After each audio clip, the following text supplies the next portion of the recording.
This is the Graceful Atheist Podcast. Welcome to the Graceful Atheist Podcast. My name is David, and I am trying to be the Graceful Atheist. Please consider rating and reviewing the podcast on podchaser.com or the Apple Podcast Store, and subscribe to the podcast wherever you are listening. I want to thank Andy for his very generous gift. I believe that Andy is in Europe, possibly Germany. Thank you so much, Andy, for your gift. As I said before, I'm more interested in having people participate in the podcast in one way or another. But if you want to give financially, there are a couple of different ways. One through the Anchor.fm hosting service, which is an ongoing process. Or because of Andy, I started up a PayPal account. If you want, you could send money that way. At some point, I'm going to have to dip my toe into the whole Bitcoin world, but we're not there yet. Thank you again, Andy, for your gift. Do check out the Deconversion Anonymous Facebook group at facebook.com/groups/deconversion.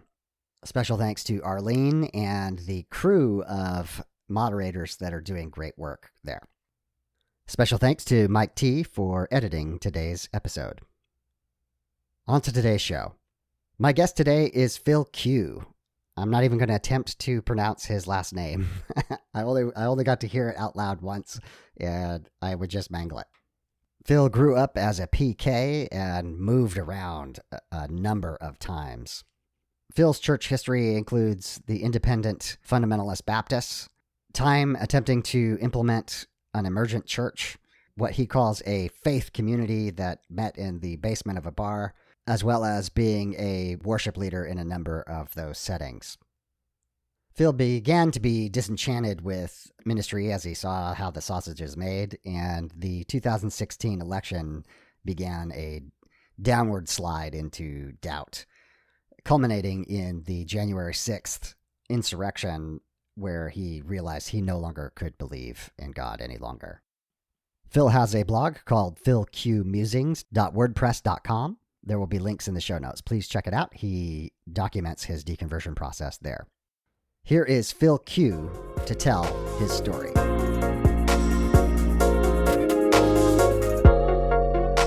Phil, welcome to the Graceful Atheist Podcast. Well, thanks for having me. Phil, you've got a blog called philqmusings.wordpress.com that I think is prolific on the one end. You've written quite a bit about your deconstruction, deconversion process. And really what I want is to hear your story in a nutshell. And like you say in one of your blog posts, let's begin at the beginning. Yeah, I kind of wrote it out because it was kind of a therapeutic process a little bit because I was actually really trying to nail down kind of when this whole process began. And so the more I thought about it, I was like, I'm not really sure when this all started. It seems like it's been going on for a while. So I kind of just went back all the way to the beginning and started from there. So I was kind of your quintessential Christian kid. I was born into a Christian home. You know, I was in church from in utero, which was a relatively new thing for my parents. They were new Christians themselves. They had become Christian only a few months before I was born. So they often tell their story that, you know, Jesus saved them from a life of drugs, alcohol, and clearly premarital sex, since they became Christians in August and I was born in November. So okay. If you do the math there, Jesus wasn't involved in my conception. So, so yeah, I always later, you know, looking back at that, I always found that kind of ironic, you know, because it's like, oh, you were, you know, referenced sometime as, you know, being born out of wedlock, you know, and which is, you know, one of those things you only hear in Christian circles, really, I think. Right. But, so I grew up in New Jersey. You know, I was in church, from the time I was, you know, before the time that I could remember. We were there all the time. Every time the doors were open, we were there. And I prayed the magical sinner's prayer when I was like 4 years old. And I actually remember the date of this thing because I have it written in the cover of a Bible that I've had since I was a kid. And it was October 13th, 1980, which is just crazy to think about that's written down somewhere.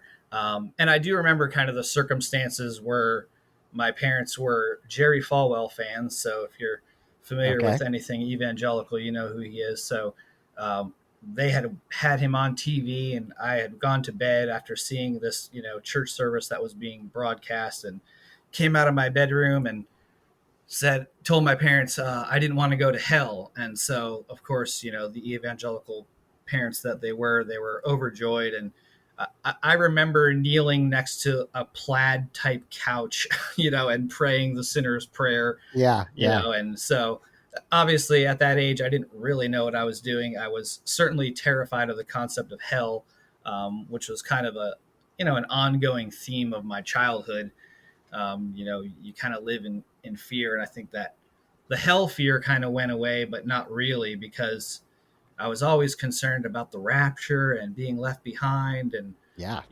anytime I couldn't find my parents or something like that, I was like, oh crap, it's happened, looking around for piles of clothes, and Yeah. stuff like that. Yeah. So I feel like that was a traumatic kind of thing to go through as when you're in your formative years, to live under that kind of fear.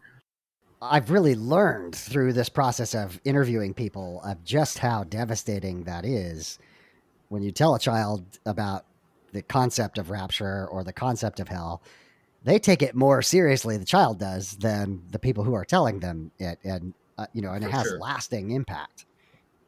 Yeah, and I don't think I really grasped the impact of how that affected me as an adult until, really kind of just recently. I started, seeing a therapist, kind of for unrelated things related to, deconversion and religious trauma. But the more I kind of looked into my reasons for going into therapy, they were kind of rooted in some of this upbringing stuff, and, how some of the ways that I was brought up have impacted relationships, how I parent my kids. We have 4 kids, and it's a blended family. My wife had 2 kids from another marriage, and then we've had 2 together. So, Okay. so that's been an interesting journey too, and she wasn't raised religious. She was raised religious kind of, but it was casual. It was definitely not the indoctrinated life that I had, where everything revolved around Jesus and faith. And sometimes I tell her about some stuff and she looks at me like I'm speaking another language. She's like, what are you talking about? I don't Right. even understand how people think that way. And I was like, oh, it was just normal. It was just the life that I lived.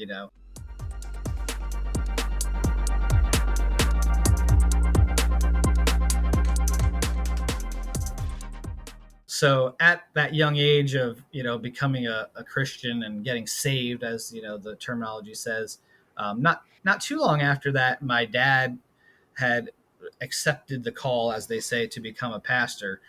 So we moved from New Jersey to Lynchburg, Virginia, for him to go to Liberty, which back then was Liberty Baptist College. So this was like 1980s, right around that time, early 80s. So another staple of my childhood was a lot of moving and relocating. Even before we moved to Virginia, we moved a ton. Just my whole Okay. childhood. I think I tried to tally it up once, and it was something like I moved 20 times before I was 18 years old. Wow. Um, Yeah. and they were all like within the same area, except the Virginia move was the only long distance move. And I started thinking about how that kind of impacts your development, where you can't Sure. really put down roots in a house, like, oh, I grew up in this house, mine would be like a walking tour through central New Jersey of like all these Right. houses that I lived in. So yeah, we moved to Virginia. My dad went to college, which is also weird because, he was a grown adult at this point. He wasn't like regular college age, which I found out kind of later wasn't that uncommon in like ministry college. There's a lot of people that Yeah. go later and all that kind of stuff. Yeah. I also was blessed or subjected, depending on how you look at it, to go to private Christian school for the entirety of my educational career, from kindergarten all the way through college. So I Wow. never Yeah. set foot in a public school. My parents were definitely of that mindset that public school, was evil and full of sinners, and I was going to learn things there, like, especially evolution. You couldn't be you couldn't teach your child or have them be subjected to evolutionary theory, Right. because then they might, not believe the Bible and the, literal creation story and the young earth and all that fun stuff. Yeah. Um, so, so that's interesting, going through your entire childhood in, literally in a bubble. Like Absolutely. Yeah. the only thing I knew was Christianity. I didn't have any interaction outside of the church, the Christian school. Everything was Christian. So even when I got to college, which is usually the time where people like find themselves, explore other stuff, they rebel, all that kind of stuff. I didn't even do that. Yeah. When I Yeah. got to college, I didn't do anything rebellious really as a college student. I was apparently a rebellious, strong-willed child, my whole growing up, because my parents were very much in the James Dobson, dare to discipline parental school. So, a lot of Okay. spanking, a lot of, Yeah. a lot of Yeah. references to the Old Testament where rebellious children were stoned and, things like that, Ah.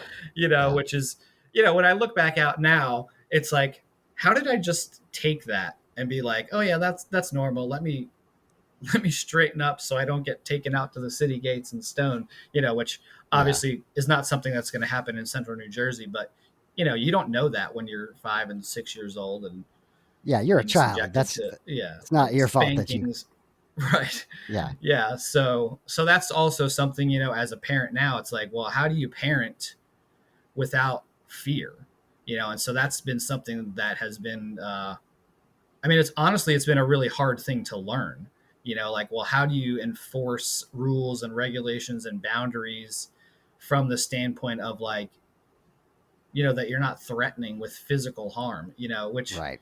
even saying that out loud, it sounds so foreign because, like I said, my wife wasn't brought up evangelical. So when we got together and started talking about, how we're going to discipline the kids and how we're going to do things, it was like, she was like, well, we're not going to be spanking and doing all that. And I was like, well, yeah, obviously, because by that point I was like, oh yeah, that's completely detrimental, but everything Right. goes out the window when your kids like kind of lose their minds and then you get angry.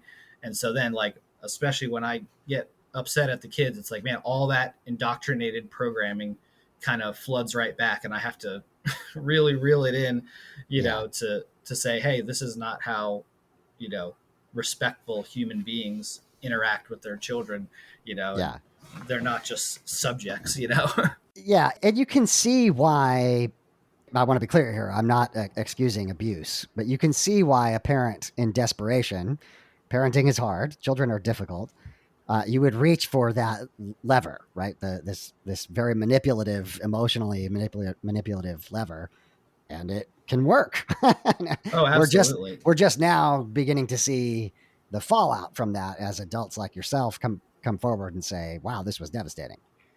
Yeah, and looking back, like at what was supposedly such a high level of rebellion and strong-willed nature that I supposedly had, I look at it now that like that was mostly all developmentally appropriate Yeah, behavior. Yeah, it was unwanted behavior by my parents, most likely, because my kids do unwanted behavior, but it doesn't come from the place of like sin. It's not right. coming because you're a sinner. It's because your brain is not fully developed. You don't even understand sometimes what your expectations are, and you have your own things going on in your mind as a child of why you're doing certain behaviors.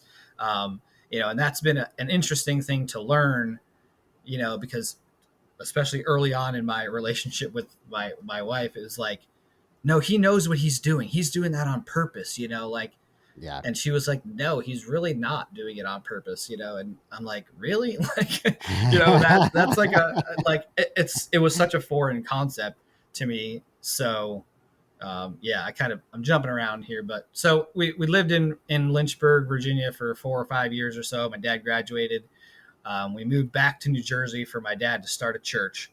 And so, it started in the house, and then we gradually moved to a public school, actually, that was right around the corner. And we used their kind of multi-purpose room. And so, Okay. you're there before service, you're setting up, you're doing, so I was always seeing behind the curtain Right. of churches.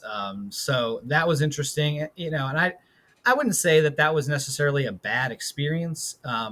Looking back on it, I mean, it was definitely hard as a kid to be the pastor's kid, because there was like expectations and things like that, which were often levied against you when you misbehaved, saying you're the pastor's kid, you can't act like Right. this, and Man. so that weighs on you. And then so that church wound up kind of going away because my dad got an opportunity to take over another church that their pastor was retiring.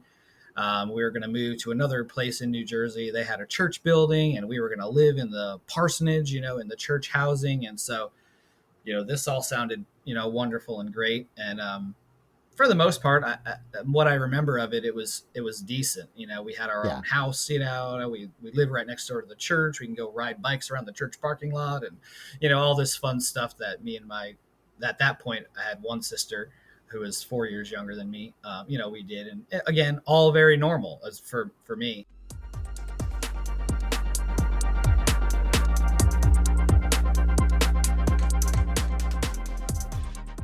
That experience ended somewhat badly because my dad got voted out of that church by the elders, who were, of old white men who didn't like some of the newfangled stuff my dad was doing, which honestly, I don't even remember what those things were, at this point, but there was something, he was young and they were old. They had been in that.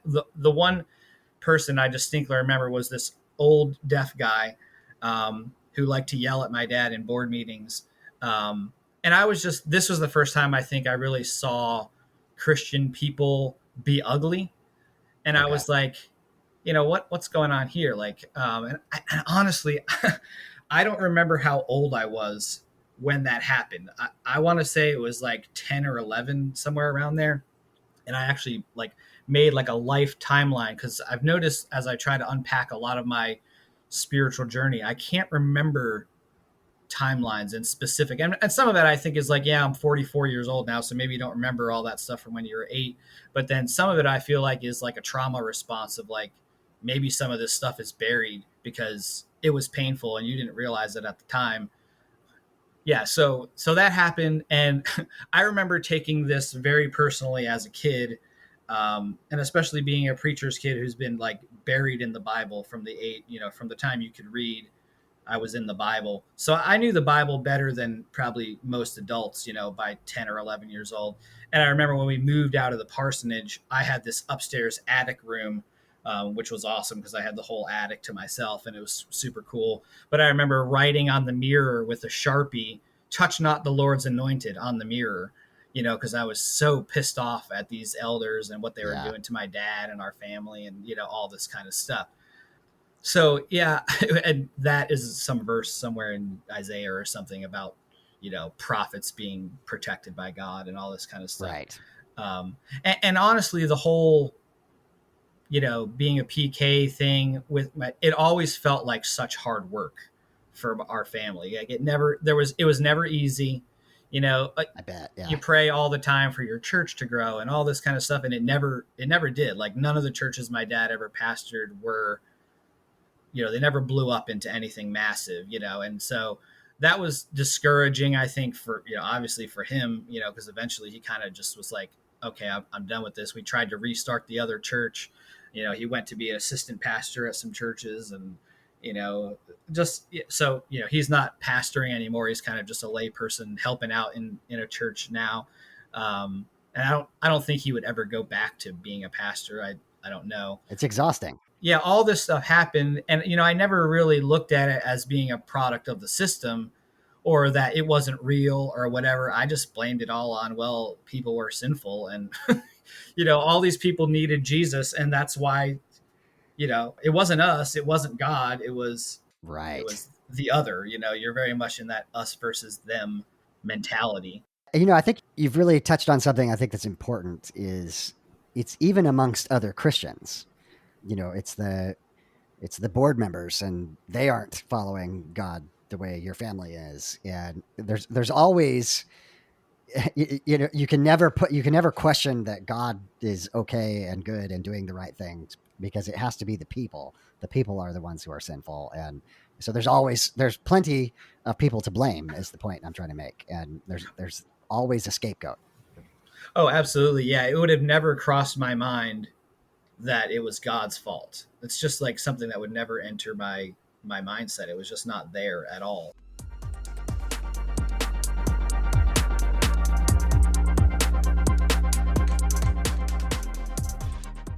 And we were very much, rigid fundamentalists. I guess that we weren't in New Jersey. I don't know if this is everywhere, but in New Jersey, there was a big thing about independent fundamentalist Baptists. That was like, it's not really a hierarchical denomination, but there was a fellowship of churches that were all like-minded, and they would have conferences and all the pastors would come together, but no one was in charge of the denomination, Right. So they were, and of course we viewed ourselves as being the right Christians, so Exactly. other sects of Christianity were of course wrong, and the worst of those being the charismatics, because when you're Baptist, you can't show any kind of emotion in your relationship with God. So the charismatic Christians were certainly wrong, and Catholics and Methodists and Jehovah's Witnesses and Mormons and Right. anything within the realm of Christianity that wasn't independent fundamentalist Baptist was wrong. Again, another thing I never questioned. Like now looking at it, I think I read the other day there's something like 45,000 Christian religion, Christian denominations, and they all think that they're right, Yep. And then you tack on all the other religions, they all think they're right too. So like, if God is such a organized and well thought out deity, why is there not just one religion that everybody understands is true? And why is God so hidden? Exactly. I mean, I know we're joking, but like that is a very serious question that believers need to ask themselves. Why, if there is only one truth from one God, from one source, is there very little agreement on what that is? And one of the things I point out often when believers will push on the morality issue, well, you have no objective basis to build your morality. I'll point out that their objective morality is based on their interpretation of something, and no one else agrees with them. Everyone else disagrees. So that's not terribly objective. Yeah, it's not an objective reality. It's a subjective reality. Exactly. It's subjective morality. Like, because what was immoral even 50 years ago is now accepted as not immoral, and vice versa. So if truth, I mean, I remember this even through college and post college. I was always viewed myself as somewhat of a intelligent person, and that I was always a rational thinker, and I was like one of those people search the scriptures, and see if they're true, which is how I landed in Calvary Chapel after the Baptist years. Me and my now ex-wife, we landed in Calvary Chapel when we lived in Lynchburg. I skipped around time-wise, so that probably is going to confuse the crap out of people. But we can come back to it. But I landed in Calvary Chapel, and the thing I really liked about it was, this exegetical, verse by verse, seemingly contextual analysis of the Bible, down to the Greek words and the Hebrew words and the, cultural context and all that kind of stuff. And I like that, that, okay, well, we can dig into this and we can use our brains, to critically think about this stuff. At least so I thought. And it's not that you weren't using your brain, so, I mean, a lot of people, and I'll catch myself even, you hear someone say something Christian now, and I'll be like, well, how can you be so stupid? Like, think about it. And it's not that you're not thinking about it. It's not that Christians are stupid. It's just, this is what they've learned. And this is what they've, I believe this stuff 110%. Like, I would argue with anybody, about the veracity of scripture and, the omniscience of God and all the doctrinal stuff, like I was all about systematic theology and apologetics and, that whole thing, and now I look at some of those explanations, I'm going, those don't make any sense in reality. They don't. They only make sense when you're in your own reality. I just want to make a comment here. I think you've again nailed something really important, that there are, opportunities for intellectual or bright people to really explore the Bible, in that deep exegetical perspective. And it made me think of my wife, actually. So I've talked about on the podcast a few times that she loves the Bible Project and Tim Mackey. And part of it is that he is super bright. He's, an educator, and he is, engaging her intellect. Right. Right. And like, so that's out there, and that's going to capture some people, right? It's going to be hard to see outside of that Right. bubble, that there's still some critical flaws in there. Yeah. And you have this like whole, a lot of like logical fallacies that you don't realize are fallacious in their thinking because you're just not trained to think that way. You're not really trained to question, even under the guise of it's okay to ask questions, but it's only okay to ask questions if your conclusion matches up with what my interpretation of the Bible is. Right. So you're allowed to ask questions. And, and I think I heard this even growing up, hey, it's okay to doubt. It's okay to ask questions, but in the end, you have to have faith. And, Yep. Faith is going to trump everything because there's just certain things you can't understand as a finite, lowly peon human, because an infinite, omniscient, omnipotent God knows more than you do, and he can see down the road and, all that kind of stuff. And one of my hugest pet peeves on the planet, I think now, is the his ways are higher than my ways Yes. justification for everything.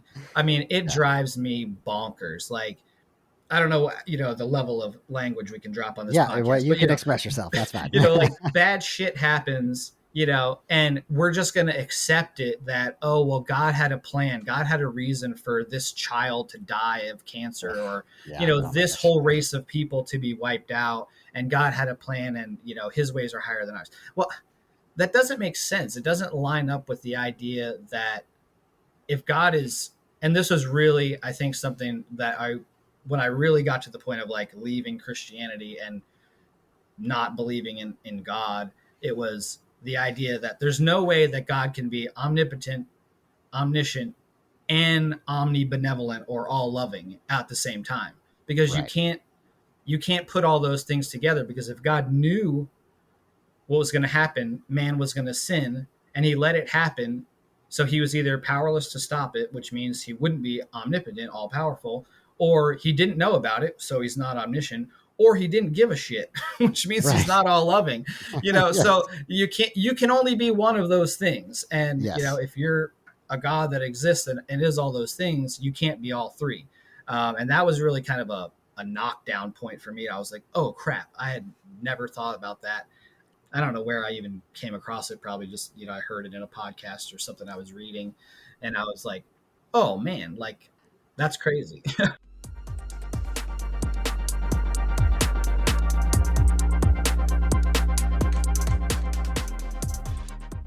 Yeah. So I skipped over kind of a big section, like post college. I met a girl at a church. We were on the worship team at this new cool church in Lynchburg. One of the guys that I graduated with was the pastor.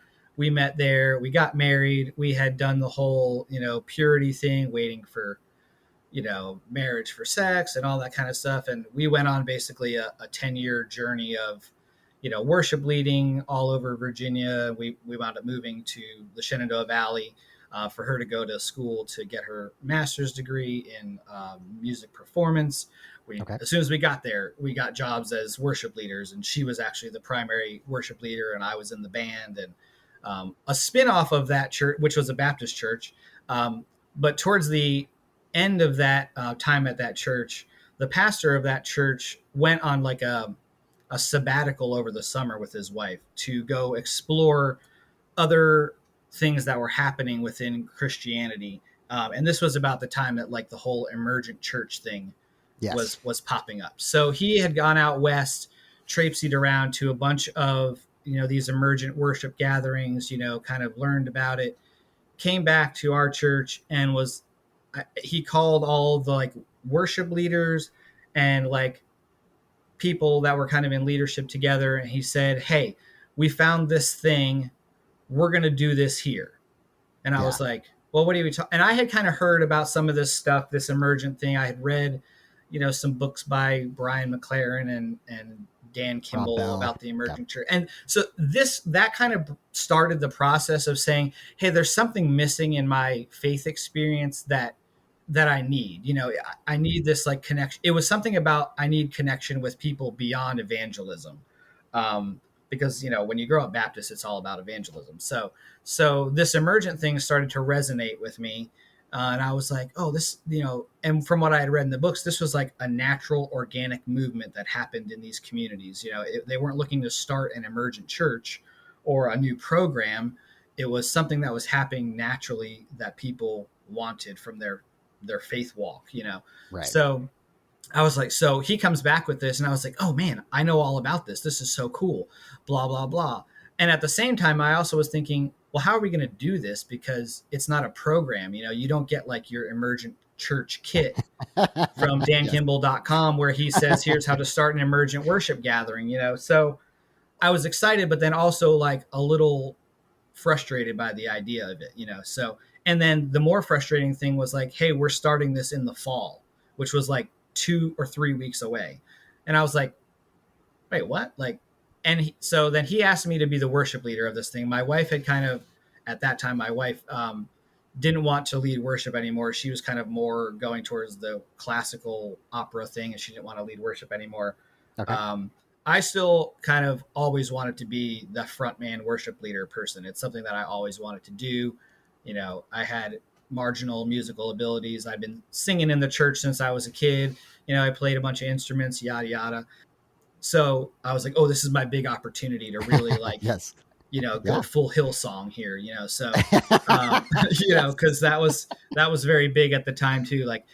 And the band that we had at this church was like, no kidding, it was an epic band. Like we were, not to toot our own horn. It was really good musically. And like, that was cool because like people really responded to the quality of the music and, the emotional manipulation that we could do by throwing key changes into every song and, hymn medleys tagged onto the end of a Hillsong song. It really sends people into ecstasy. So I was real stoked about this, Okay. So we, then the whole thing came up of where are we going to have this gathering? So of course my suggestion was, it needs to be someplace non-churchy. It needs to be in a bar. It needs to be, someplace neutral, because if you want to, again, it's still that undertone of evangelism was there. If you want to reach these unreachable people, they're not going to come through the doors of the church. Well, that fell on deaf ears, and we wound up launching this thing in the meeting room of the Baptist Student Union, which was right next door to the church, which I was also involved with at the time. So it was a ready-made space, big open area. So, we made it as, emergent ancient future as we could. Okay. And we had low lights, we had candles. I had a guy who was like an artist, like a metallurgical artist that would create like spiritual art from trash. And it would be like part of our worship stations. And it was, I mean, no kidding. Even just thinking about it now, it was awesome. Like it was super cool. I was like, there is something that's really good for your ego about being the front man of the worship band, and low lights and, this cool ethereal thing. So that was going pretty well. It was growing. In the under of that, I was still annoyed about this thing being a program, because this was basically replacing the college Sunday school program. Okay. This is how this thing was launching, and I was like, this could be bigger than that. It could reach the whole community. Like, I had these big grandiose emergent dreams, Yes. And that was kind of met with some resistance from the senior pastor, but it actually did end up kind of taking on a little bit of a life of its own, because people from you'll love this. The contemporary service was called caffeinated worship, which happened before our thing. Yes. Don't get me started on that, but people from that worship service would actually come to what our thing was called, which was Missio Dei, because you got to use Latin to be right. Cool, emergent, and ancient future. So people would come to that, and the people in the community started hearing about it. And so there was a lot of, for lack of a better term, outcasts and weirdos, in the congregation, which I was stoked about, because I was like, yes, this is awesome. And, we did our whole thing, which was a lot of worship and all these worship stations. And then the pastor would come over from the big church and he would do like a little talk, and he would sit on a stool and take off his tie and unbutton his shirt, and he would sit down and talk. And he was a very down to earth kind of Southern guy, and it was cool what he did. And it was never altar calls or anything like that. So eventually, but this thing eventually kind of fizzled out because of the exact thing of like, well, it's a program, it's not taking on a life of its own. I kind of got frustrated with it, and I left.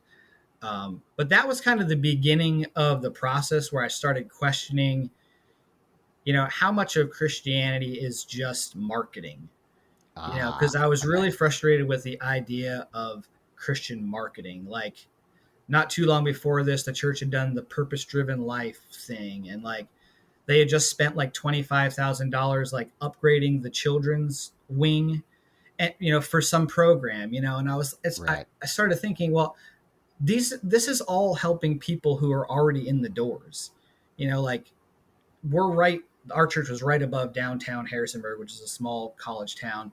It's like there's a lot of people in this downtown area that need to be reached, and they need to have their needs met. They don't just need Jesus, they have physical needs. And so that's where I kind of started into the idea of social justice. And okay, well, how do you meet people where they are and meet their needs, and not just hit them over the head with Jesus?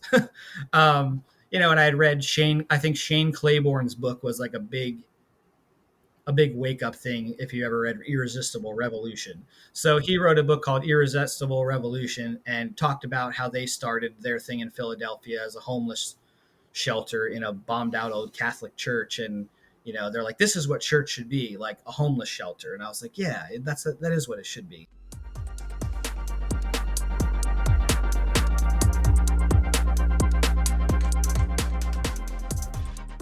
So that was kind of the beginning of the process. And then, so I left that church and bounced around for a while, trying to find other worship leader gigs and, trying to find this place where I thought church was doing what I thought church should do, like the social justice, thing. Right. And I happened upon a new faith community in Harrisonburg that was starting up. That was basically a renovation of a campus ministry, a Methodist campus ministry, and they were launching as a full church. And so I heard about it. They were going to have a female pastor, which was, holy crap. Like, that was revolutionary coming from my background. And here we go. The church was going to meet in the basement bar of a restaurant. It was in an underground bar. And I was like, oh my God, like, this is it. Like, I was super stoked. They had a meet and greet thing, and you'll go in this basement bar. It's like kind of dingy. And, I met the pastor, and I kind of told her, about my faith journey to this point. And I told her, look, I'm just looking for a church that doesn't suck. That's exactly what I told her. And she, without batting an eye, and she wasn't shocked that I said the word suck or anything like that. Yes. She was like, all right, well, I think we've got our slogan. That's what she said. She's like, we got our slogan. And that place, they literally made stickers that said, we're trying not to suck. And they went and gave them out on JMU campus. And, and I was like, oh man, this is awesome. Yeah. So again, got involved in the worship team. There was a worship leader. I was going to play guitar or drums or whatever they needed. And that church, I never even called that church. It was a faith community. It was the first time I really felt like, okay, here's a place that's being Jesus. We did all kind of stuff. Right. We did hunger, Stop Hunger Now drives. We did, I organized an event with Love 146, which is a anti-human trafficking organization. So there's all these causes that I could now put my energy into. And the motivation behind it was like, well, this is just something that Christians should be doing. Right. You might never mention Jesus in the whole course of a Stop Hunger Now event or an anti-human trafficking. It was a rock and runway show that I put on, which was basically a fashion shoot with bands. Like, what kind of church does that? Like, it was awesome. So yeah, I was there. I was hooked into that, and then kind of as that progressed, I wound up getting divorced. So from my wife that I had met 10 years earlier, just came home one day from work, pulled in the driveway, went in the house, and all her shit was gone. And I was like, wait, what? Like, what is going on? So I Wow. was completely blindsided. First person I called was my, pastor of this church. And I was devastated, and she was the first person, I think, growing up Baptist, divorce was anathema.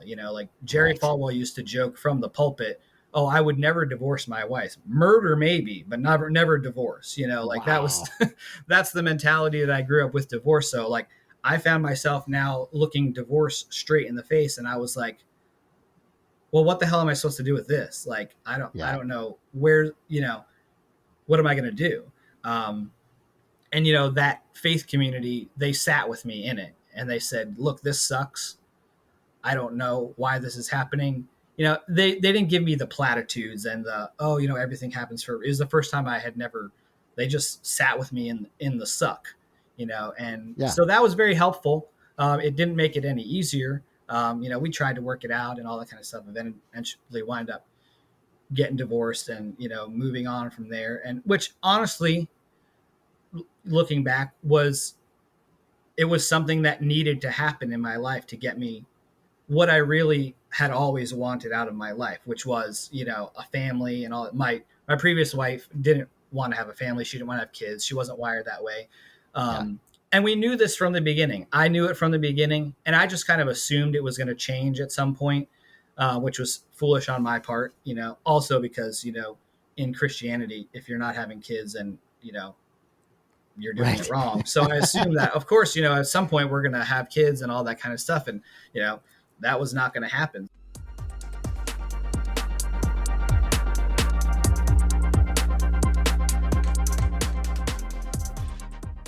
So this divorce, now sent me on a path of being like in my 30s and dating again, and, post purity culture, which, doesn't get talked about a lot, like from the male perspective, but I was deep into the idea of purity culture too. Like, Oh yeah. and so now I found myself, 30 something and trying to date.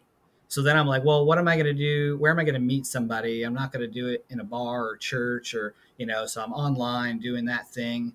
And, I had a bunch of relationships. Some of them were unhealthy, some of them that were good. Learned a lot about myself and my tendencies towards codependency and, things like that. And I kind of got over the purity thing. I told myself, well, and this is how I rationalize it. This is how purity culture is so like invasive in your mind. I was like, well, it's not premarital sex now; it's postmarital sex. So I've already been married. So Yeah. I think it's okay. That's how I rationalize it. But man, Yeah. I still wrestled with that, even though I was in committed relationships. I was still not ever going to Sure. be like a one night stand person. I couldn't wrap my head around that. So dated a few people, and then eventually wound up meeting my wife that we're married to now, and she was a totally different type of person than I had ever kind of run into. Like Okay. in a dating relationship or otherwise, really. Because again, Christian bubble. So she grew up like Presbyterian. She was like a very high level swimmer. She had been on the U.S. Olympic swim team, won Oh wow. NCAA championships. She had gone through a nasty divorce. She had two young kids, and so we wound up getting married, and she wanted to have more kids, and now 5 years later, we just had our 5 year anniversary. We have four kids, total, and so Right. looking at that, and of course, the Christianese in me still says, well, see, look, even that divorce, it happened for a reason. God was in control. And look, but you could never say that to someone in that saying, oh, well, God has a plan for your divorce. No Christian would ever tell you that, like, Yes. but, and now looking back at it, I'm like, well, it wasn't God's plan. It's just shit happens, and then you move on. Yeah. So in that process, I just started questioning all kinds of things. I stuck with that church in Harrisonburg for a while, and then when we started dating, we were commuting back and forth from Charlottesville to Harrisonburg because my job was up there, and we wound up moving. There's a lot of moving parts, and so we kind of drifted away from that church a little bit, somewhat, because that was a huge part of my life as an individual, and they never really accepted her as part of it, partly because we now had kids. It was a young church. They didn't have a good kids program and all this kind of Yeah. stuff. So it kind of just naturally, we kind of stepped away from it, and it didn't really feel like anything was missing per se, because now I was busy with kids and, all that kind of Right. stuff. Yeah. Yeah. And so, I think, I don't know, for a while I was kind of just a-religious, like I still felt like I was a Christian. I still had faith, but I wasn't doing any of the Christian stuff. I still Yeah. was doing social justice stuff and, trying to support causes that I thought were important, and then, educate myself on things. And then I think, like, I feel like I've heard a lot of people on the podcast say this already. Then 2016 happened, and Yes. then my whole life I grew up, conservative Republican, pro-life, anti-gay, gun, pro-military, pro-war, all those right-wing Sure. buzz things that are staples in the Republican Party. And I had been drifting away from that. So then, and I think I had actually voted for my first Democrat in the election before the 2016 election, but Okay. I didn't. No, I voted for like the independent. I think it was when Ron Paul was running or something like that. Okay. Okay. And even that, I Yeah. was like, oh my god, I can't believe I didn't vote for a Republican. But Yeah. so the 2016 thing happened, and then I was like really confused about Christianity, because I was like, wait, I distinctly remember in the 90s when Bill Clinton was president and he had a moral failing, he was now unfit to be president, because, you can't have a Right. president who has any kind of sexual sins or, any of that, yada, yada.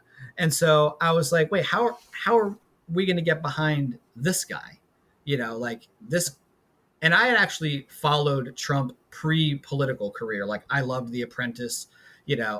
I read several of his books. I at one point in my professional Okay. career, I had done a lot of like professional personal development stuff, and like he had written some books with some financial people that I followed, and I was like, oh yeah, that Trump guy, he's a great business guy, blah blah blah. And in theory, that sounds like a good person you might want to have president. You would think, but then there was all the other stuff, and I was like, Yeah.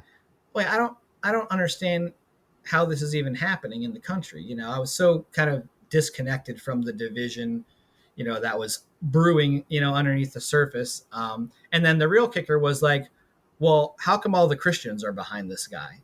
Yeah. And that was the weird thing. I was like, well, there's a lot better Christians in the primaries and stuff that these people should be behind, but now they're going to coalesce behind Trump. And why? Yeah. That guy was Seriously. that guy was pro-choice 10 years ago. Like, he's on tape talking about being Yeah. pro-choice. Like, I'm like, I don't understand what's going on. I just want to highlight one thing very quickly that you said Yeah. that's really important, is that there were other Christians in the Republican primary in 2016 that were much more traditional evangelical type Christians. And it amazed me. It was shocking, just utterly shocking to me that people began to coalesce behind Trump.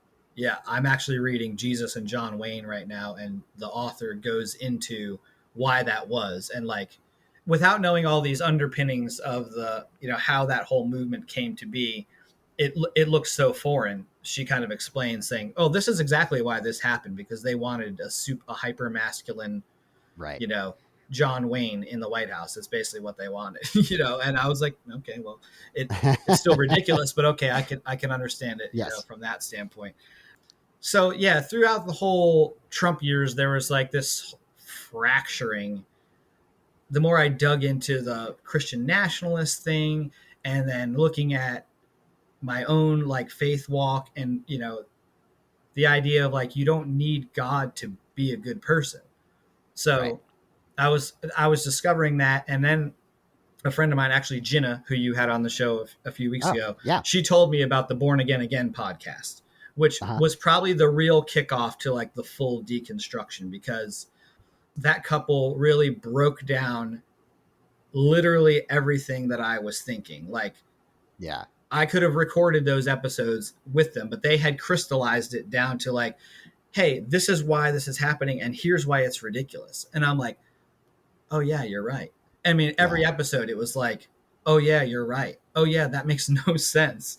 You know, and so I Yeah. was, at that point, I kind of binged through all those episodes, and I came across some other podcasts, yours and Straight White American Jesus and Ex Yeah. Evangelical, and some other ones, Life After.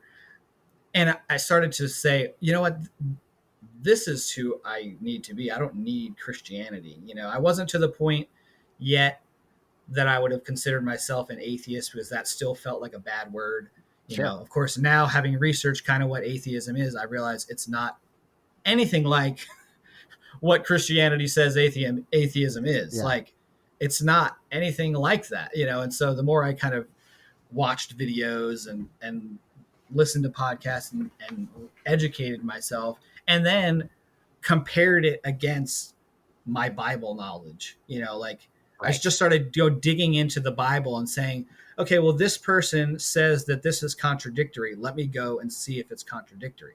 And so, I mean, I still got a stack of Bibles in the basement, they're all Yes. well worn, and I was like, all right, let me just start digging into this thing and really see if it really is contradictory. Cause like the last thing I wanted to do, and I think I mentioned this at the beginning of my blog article, is like, I don't want anyone to think I came to this conclusion because, oh, I read some liberal articles, or, I was tricked into thinking something different. And if I thought about it more critically, then I would realize that Christianity was still the way, and all that kind of stuff. Well, I think that the particularly apologists, but the faith community thinks that believers read atheists and then become atheists, and that is actually very rare. What happens Right. is you start questioning, you start realizing this can't possibly be true, and you start to look for the other side of the coin, and Right. so it almost, my experiences with these interviews is that's generally the progression is, you're avoiding it to the last second, and then you just can't help yourself. Yeah. And I think I've even tried to read some of the kind of traditional atheist stuff, Christopher Hitchens and some of the other kind of like popular atheists, and really, Right. and Richard Dawkins and stuff like that. Like, and I understand where they're coming from, but like, to me, what they're explaining, yes, it makes sense, but that's not why. To me, Yeah. it's not a why. What really kind of pushed me over the edge was some of the books that were written by people who were super high level Christians, that had Right. dedicated their lives to ministry and all that kind of stuff.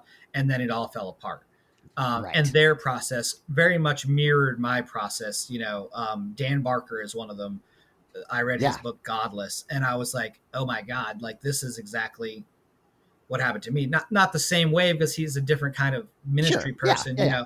but like, and then I just started thinking like, we don't need religion, like, and so, they started the Freedom from Religion Foundation, and, the separation of church and state. And the more I dug into that, I'm going, then of course that led me down the road of, well, are we really a Christian nation? So I started to go back to like historical things and say, well, no, the founding fathers were not Christians. Actually, they were adamantly not. They Right. may have been some of them may have been personal Christians, but they were adamant that the foundation of the country was not based on the establishment of religion. If anything, it was a direct like rejection of the establishment of religion, because they were coming from England, where there was a state religion. Right. So I started digging into that. Straight White American Jesus is really cool for some of those, historical references, because those professors know what the hell they're talking about, from Right. the historical thing. And then really, I think the last tipping point was January 6th Oh, wow. was the tipping point, which is not that far removed from us now. And it's already been written into like revisionist history, that it wasn't what it was, it wasn't an insurrection. So I remember leaving work and driving home, and my wife messaging me on my way home saying, there's something going on at the Capitol. And I'm like, and I knew there was going to be, the vote on all that stuff. And they were Right. preparing for some kind of, demonstration, yada, yada. I flipped on my phone in the car, and I've got it like up in the thing, driving and looking at it. And I'm seeing this chaos, unfold on the phone. And I'm going, what the hell is this? Like Yeah. what is going on? And then this is what the killer was. I saw a whole group of people with crosses and Bibles and, big signs that, all that stuff that we saw in those photos. And I just said to myself, I was like, I can't believe this God thing anymore. It was like, this is Wow. it, and so I kind of finally nailed that down, because someone asked me, well, when did you kind of nail this down? And I thought back and I was like, yeah, that was it. And from Right. that point, it was like, I can't wrap my head around the idea of a God that would allow the stuff that goes on in, let alone in this country, but around the world to happen, you hear all the like responses of the problem of evil and all that stuff. And they're all horseshit, for lack of Yes. a better term. They're They fatally don't, flawed. yeah, They're they're just, yeah, they're, sophisticated but fatally flawed. Yeah. yes, a lot of flaws. They just don't make logical sense when you really think about, and we kind of talked about the omnis and all that stuff already. So like, I got to the point where I was like, yeah, I don't know if there's a God, but if there is one, I don't need him, and I don't really Yeah. care. He really literally makes no impact on my life. And that was the other thing that I kind of, looking back historically over the past, 5 or 6, 7 years, like, God didn't have anything to do with any of the stuff in my life that's happened. If anything, my Christian life, especially as a kid, was probably the most difficult 18 to 21 years of my life as a follower of God. Like, we were abjectly poor. Like, we would come home sometimes from church and be like, we don't have any food, and there would be food waiting for us on the porch. Like, we were poor as hell. Like, we Yeah. didn't, Yeah. it was horrible. Like, and I'm like, well, if there was a loving God, why would he subject his kids to this? Like, I would never subject my kids to not knowing where their next meal comes from. Right. And looking back on it, I was like, well, all the good things that have happened in my life happened because I made them happen, or because just sometimes good things happen, just like sometimes bad things happen, Yeah. and like, my professional life and like financial life was always crappy as a Christian, and not to like toot my own horn, but like, once I kind of distanced myself from Christianity, it's like all of a sudden, you get a different job, like my professional life is now like the best it's ever been as far as like finances go and like all that kind of stuff. And they're like, well, where was all this blessing, quote unquote, when I was doing this? Shouldn't be happening. If you walk away from God, your life's supposed to fall apart. Well, I walked away from God, my life only got better. And so to me, that was like I don't know, that was like a confirmation that, like, if there's a God up there, he's not intimately involved in the workings of your life. you know he Right. certainly doesn't care if your football team won, or if you found your keys, or if you found a parking Yes. spot. I mean, and man, that is one of the things that drives me nuts. Like, when people post that stuff about, oh, I was in such a hurry, my kid was screaming and blah blah, and I had to go into Target, and the expectant mother's page, space opened up right in front of me magically. It was like God parted the waters of the Red Sea for me at Target. And I'm going, so he got you a space at Target, but he's cool with the genocide in Rwanda? Like, Yeah. I couldn't rationalize it. I don't think people, take into consideration the implications, right? Like that. Oh no, I certainly didn't. I mean, I don't know how many Yeah. times I praised God for some small thing that, because if you're looking for a sign, you're going to see one. I could scroll back through my Facebook posts and find, miraculous things. And, I remember post divorce, I was driving somewhere in the Shenandoah Valley, which is a very beautiful area. It's very nice. It's a lot of green and a lot of mountains. And, there was a double rainbow, like over the mountain thing. And it was like on a particularly depressing day, or I was sad about, whatever, or broke up with somebody, dating post divorce. And I saw this rainbow, and I posted, and of course, oh, the rainbow, that's like the promise of God, Yeah. and I posted it, and like all my evangelical family is like, oh, yay, blah, blah, blah, and then now looking back at it, I'm like, the rainbow is something that naturally occurs after rain, like, I knew that in my head, but like, Yeah. when you're looking for a confirmation, or when you're looking for a sign, you can get the sign, it's, confirmation bias at its finest. As we start to wrap up here, what I'm interested in is how you have filled that gap, right? Like, how do you experience awe? How do you find meaning in your life? today? I know this is relatively recent. If we're talking January 6th, that's just not that long ago. But have you put any thought into that? Yeah, that's kind of funny because I think about it, and I feel like the search for meaning, while has been like a worldwide, as long as time's been, people have been searching for meaning. Why am I here? Ever since kind of leaving Christianity, I don't find myself with the need to find meaning in Okay. things. And that might sound like hollow or like a cop out, but like there's something like freeing and refreshing about not looking for meaning in every damn thing that happens. Like Right. everything is not an Yeah. object lesson or a flannel graph that like God's trying to teach you something. There's plenty of things that are just amazing in nature, and I look at them now and I say, "That's amazing. It's nature." Like science is something I've always kind of been interested in, and recently I've gotten like very interested in like space and rocketry and all that kind of stuff. And I'm like, anytime they launch something into the freaking stratosphere, I'm like, that's awesome. Like Yeah. the fact that mankind has come to the point where we can do that, that's awesome. And then at the same time, I think, well, if mankind is smart enough to figure out getting into a low Earth orbit, why the hell can't we solve some of the problems down here? Ah, So excellent you, point. Yeah. you get to that point too, and you can get frustrated with life on the planet, But like I feel like I don't necessarily find, I'm not looking for a big grander meaning in life. I don't think. I think I find meaning and awe and wonder in just the everyday things that happen. When I pull in the driveway and my 4 year old runs out the door to my car and she's there before the door opens and she's got a big grin on her face, there's magic in that. It's Absolutely. just that moment. It's not, you know, that's it. Like there's nothing bigger or better than that. Like I don't need to find an existential explanation for everything. And there's been kind of some freedom in that. People have asked, well, what about life after death? Well, and I'll backtrack way. My dad had preached a sermon a long time ago when I was a kid, and it was called How to Be Heavenly Minded and Earthly Good and Stay That Way. And Okay. that stuck with me even as a young kid, because I was like, yeah, that's what we're supposed to be doing. Okay, we can think about heaven, but you have to make an impact here. And I think Right. that has been like maybe stuck in the back of my head even as a little kid.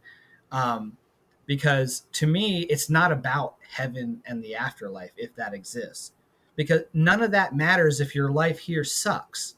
And that's like how I felt about how a lot of the churches are going. Like, if you're homeless and destitute on the street in the middle of winter, you don't care about heaven. You want a pair of socks, you want food, and I was like, why are the heathens the ones meeting these people's needs, and the Yeah. Christians are, they're not letting the homeless people in their church doors. you know During Hurricane Katrina, Joel Osteen wouldn't let people in his church, when millions of people are without power and stuck on the street. You got a freaking $1 million building there that you could have put thousands of people in and sheltered them, but no, you're not going to let him in if it's not a Sunday. So to me, I'm kind of circling, a bit, but the whole search for meaning thing and the lack thereof, I find intensely freeing. you Yes. know, and I don't care about the afterlife, because if there is one, I'm not going to really be consciously aware of it anyway. And if there isn't one, then who cares either? So it's like, I'm going to Yeah. do the best that I can with what the time that I have now. I've got kids, I've got a wife, I've got a job, I got, you know, 1.1 acres of lawn to mow. And, I'm going to focus on, you know, Yeah. the things that make me happy here. I think that's an excellent answer to that question, by the way. I don't think, yeah. So I want to give you a moment to promote your blog. You want to tell people about the blog, how they can find it, how they can find you if you are interested in having people contact you. Yeah, I'm a very intermittent blogger. I kind of get the bug and I write it, but yeah, it's philqmusings.wordpress.com. And I have written my whole deconstruction story on there in great detail, and then a couple other posts that have on there. I've got kind of a list of topics that I'm eventually going to write about. Being a writer is something I kind of always wanted to do, kind of in a dream sort of sense, that I haven't been disciplined enough to really sit down and do it. So it's something that I would like to do more of. But yeah, people can find it there if they would like to. I would be okay with that. So Excellent. Yeah, we'll have links in the show notes as well. So, Phil, thank you so much for being on the podcast and telling us your story. All right. I appreciate it. Thanks for your time.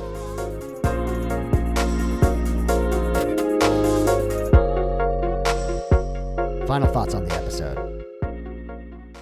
I think Phil's story is an interesting one because it contains a common theme.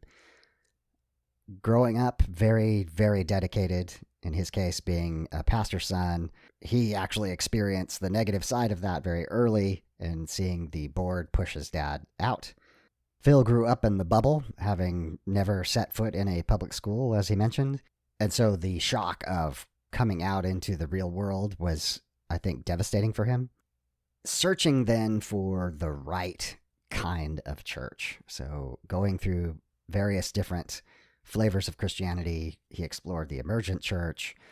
He wanted to have that feel of not churchiness, but a faith community, and was able to experience all of those things, and yet he was still unsatisfied. That's what I relate to the most in Phil's story.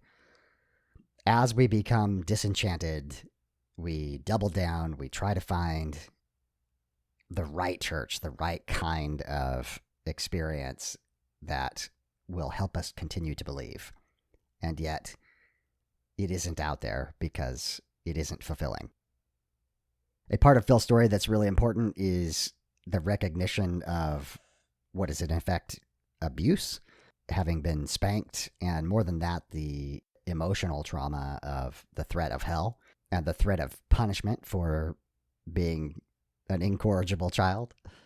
And then becoming a parent one day and having to navigate, how do you parent a child? Children, as I mentioned, are difficult, and they will push your boundaries and they will push your buttons. And that lever of emotional manipulation is ready at hand, and avoiding taking that shortcut is very, very difficult. I'm very proud of Phil for recognizing that fact and adjusting his parenting because of it.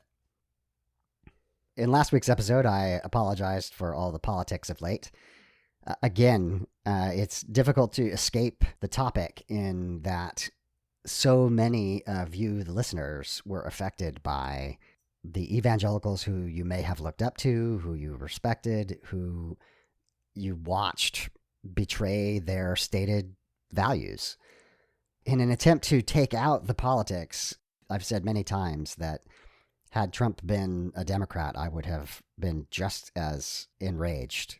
I continue to be shocked that anyone could have seen him as a leader. But my reaction isn't important. The issue is that for Phil and many, many, many of you out there, this was an inflection point. It was a time when you had to make a decision. And for many of you, that meant that you began to recognize the flaws within evangelicalism itself. That may have just been the recognition that it was a political entity as much as a spiritual one. But that allows you then to begin to question more. What else may not be true? And generally speaking, that is a slide into doubt and deconstruction and eventually deconversion. I want to thank Phil for being on the podcast, for telling his story with such honesty. And Phil has the quality of being able to take us from the very beginning through each stage of his life all the way to the end. Phil has his blog, philqmusings.wordpress.com, and there will be links in the show notes. I highly recommend that you take a look at that. He has documented much of his deconversion process, and it is well worth taking a look. Thank you, Phil, for being on the show. For the Secular Grace Thought of the Week, I wanted to talk about meaning. I really enjoyed Phil's answer to the question of how he finds meaning, which is, in effect, he doesn't. And that has released a burden for him of not having to find the meaning in the randomness that we experience as human beings. Much like my discussion of secular grace, I often try to say, I never want secular grace to be a burden.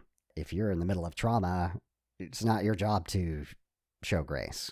It's your job to survive. Likewise, when you have grown up with the idea of God's will or that everything happens for a reason, you are forced to find some meaning in suffering or terrible things that happen in your life. And I really appreciate Phil's answer to that no, you don't have to. Shit happens, and that's okay. You move on, in his words.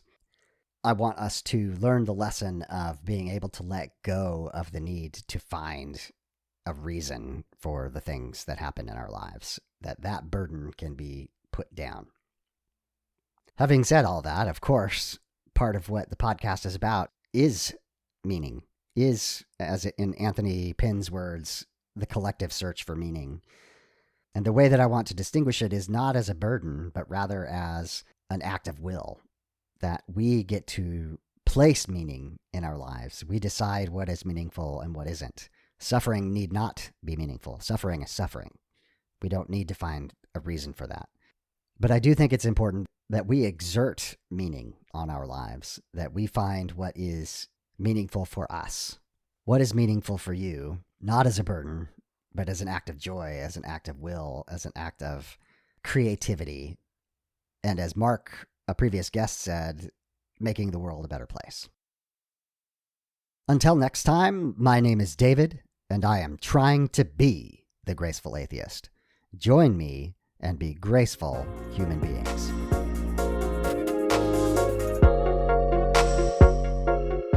Time for the footnotes. The beat is called Waves from Mackay Beats. Links will be in the show notes. If you'd like to support the podcast, you can promote it on your social media. You can subscribe to it in your favorite podcast application, and you can rate and review it on podchaser.com. You can also support the podcast by clicking on the affiliate links for books on gracefulatheist.com. If you have podcast production experience and you would like to participate with the podcast, please get in touch with me. Have you gone through a faith transition and do you need to tell your story? Reach out. If you are a creator or work in the deconstruction, deconversion, or secular humanism spaces and would like to be on the podcast, just ask. If you'd like to financially support the podcast, there's links in the show notes. To find me, you can Google Graceful Atheist, you can Google deconversion, you can Google secular grace, you can send me an email, gracefulatheist@gmail.com, or you can check out the website, gracefulatheist.com. My name is David, and I am trying to be the graceful atheist. Join me and be graceful human beings.